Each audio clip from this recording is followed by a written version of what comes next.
பணியாளர்கள் வேலைநிறுத்த போராட்டத்தில் ஈடுபட்டு வருகிறார்கள். அதை அண்மை செய்தியாக பார்க்கின்றோம். தூய்மை பணியில் ஈடுபடும் தங்களுக்கு பாதுகாப்பு உபகரணங்கள் வழங்கப்படுவதில்லை என பணியாளர்கள் புகார் தெரிவித்திருக்கிறார்கள்.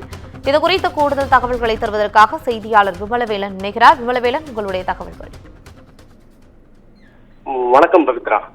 தென்காசி மாவட்டம் சங்கரவேல் நகராட்சி பகுதியில் சுமார் 100க்கும் மேற்பட்ட நபர்கள் ஒப்பந்த அடிப்படையில் துப்புரவு பணியில் ஈடுபட்டு வருகின்றனர்.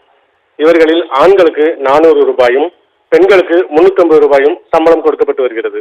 இந்த நிலையில கடந்த 4 மாதங்களா தங்களுக்கு கொடுக்கப்பட வேண்டிய சம்பளம் சரிவர கொடுக்கப்படவில்லை என்றும் 2 மாத சம்பள பாக்கி நிலுவை உள்ளது என்றும் நிலுவையில் உள்ள சம்பளத்தை கொடுக்கும் வரை தாங்கள் அனைவரும் பணியில் ஈடுபட போவதில்லை என்றும் கூறி துப்புரவு பணியாளர்கள் இன்று சங்கரவேல் நகராட்சி அலுவலகத்தை முற்றுகையிட்டு போராட்டத்தில் ஈடுபட்டு வருகின்றனர்.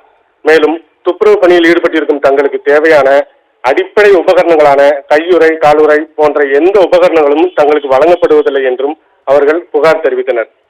இதனைத் தொடர்ந்து நகராட்சி ஆணையாளர் மற்றும் சுகாதார அலுவலர் வெங்கட்ராமன் ஆகியோர் தொழிலாளர்களிடம் பேச்சுவார்த்தை நடத்தி அவர்களது சம்பளம் கிடைக்க விரைவில் நடவடிக்கை எடுக்கப்படும் என சமாதானம் கூறியும் ஏற்காத துப்புரவு தொழிலாளர்கள் தொடர்ந்து பணிப்புறக்கணிப்பில் ஈடுபட்டு வருகின்றனர்.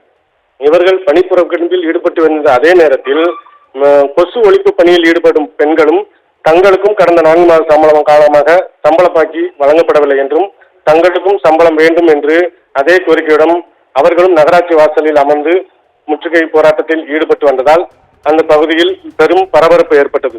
பவித்ரா.